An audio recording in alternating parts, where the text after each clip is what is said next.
స్నానం చేయడం వల్ల పాపం తొలగిపోతాయి. కానీ ఎన్ని చేయక్కర్లేకుండా ఒక సత్సంగంలో, ఇటువంటి సత్సంగంలో ఎవరైతే కూర్చుంటారో వారికి ఎన్ని కూడా దర్శనం చేసినటువంటి భాగ్యం కలిగినట్లు లెక్క అన్నమాట. అలాగే 5వ సూక్తి, సత్సంగ ఫలితము ఆత్మ సత్కారము పొందిన మహాత్ముల దర్శనము, ఎన్నో పుణ్యాల స్థానము, శాతల దర్శనాలు దేవతా పూజల పుణ్యం కంటే ఎంతో అధికము.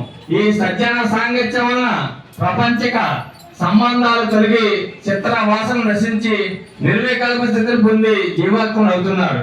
చూడండి, ఇటువంటి సత్సంగ ఫలితాల వల్ల, మరి మహాత్ముల దర్శనం వల్ల మరి ఎన్నో పుణ్యక్షేత్రాలు తిరిగినటువంటి ఫలితం పొంది దేవతామూర్తుల యొక్క అనుగ్రహం పొంది మరి మంచి ఫలితాన్ని పొందుతున్నారు. కాబట్టి ఇటువంటి సత్సంగమే సామాన్యమైనటువంటి సత్సంగం అని చెప్పి మనం భావించి మరి 31 సంవత్సరం ఇవాళ నిన్న పెట్టిన సత్సంగం కదమ్మా.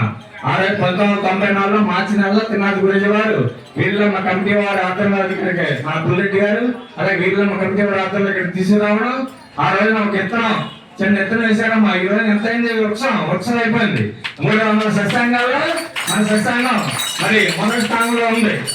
ఇంకేంటంటే మొన్న మన కోశాధికారి రామకృష్ణ గారు నేను కూడా గురుగారి దగ్గరికి, అలాగే కాండ్రకోట నౌకాలమ్మ, పెద్దాభ మేడం, మావిడ రామాదేవి, వినాయక పిక్కవాళ్ళు అనేది ఎన్ని తిరిగి వెళ్ళాం. గురుగారు ఒకటే మాట చెప్పారు, మాదాపట్నంలో కూడా 30 మందికి ఎక్కువ లేరమ్మా, మీరు ఇంత జనాన్ని ఇంత భక్తులను ఎలాగా కార్యక్రమం చేస్తున్నారని చెప్పి నన్ను ఎదుర్కొండ కాదు కోశాధికారి ఆయన ఎదుర్కొనగానే మంచి శక్తి ఉంది. ఆ వీళ్ళమ్మ తల్లి యొక్క అనుగ్రహం వల్ల ఇంత కార్యక్రమం జరుగుతుందంటే మన వీళ్ళమ్మ తల్లి మహాతల్లి.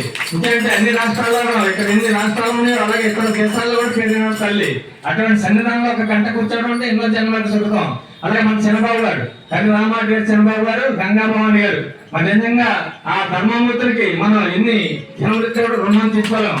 ఎందుకంటే మనకి పీఠం ఆయన ఒకటే మాట చెప్పారు, మరి పీఠం ఎవడే కాకుండా మాకు అక్కడ స్థలంలో మీరు ఏం కట్టకపోతే ఎప్పటిదాకా కట్టకలేదు, అప్పటిదాకా కూడా మీకు పీఠాన్ని మాత్రం మా ఇంట్లో మాత్రం మానద్దు అనేటువంటి భావం మరి వారు తెలియజేశారంటే నిజంగా మరి వారి జన్మ మన జన్మ కూడా ధన్యమైనట్టే. ఎందుకంటే ఎంతమంది మహాత్ములు ఉంటారు, ఎంతమంది ధనవంతుల వారు ఉంటారు, అయితే ఇటువంటి మరి దాతృత్వం కలవాలని మనం ఎక్కడ కూడా చూడలేదు. అందుకే 30 సంవత్సరాలు పూర్తయింది. 31 ఎందుకు వాళ్ళకి ఇచ్చామంటే అండి, ఈ 31 నుంచి 100 అవ్వాలని ఇచ్చండి. మేము మనం ఉండొచ్చు ఉండకపోవచ్చు, అలా తరతరాలుగా ఈ కార్యక్రమాలు 10 సంవత్సరాలకి తీసుకెళ్ళేటువంటి గొప్పతనం రావాలి. ఇటువంటి పుణ్యమూర్తుల చేత యొక్క కార్యక్రమం చేయాలని మనం అడిగిన పాపం వారి కాదనకుండా మనకు మాట ఇచ్చి ఇంతటి కార్యక్రమాన్ని ఇంత నిర్వహిస్తున్నాండి. వారిని వారి కుటుంబాన్ని కూడా సర్వీస్ కాపాడని చెప్పి అమ్మవారిని మనస్ఫూర్తిగా కోరుకుంటూ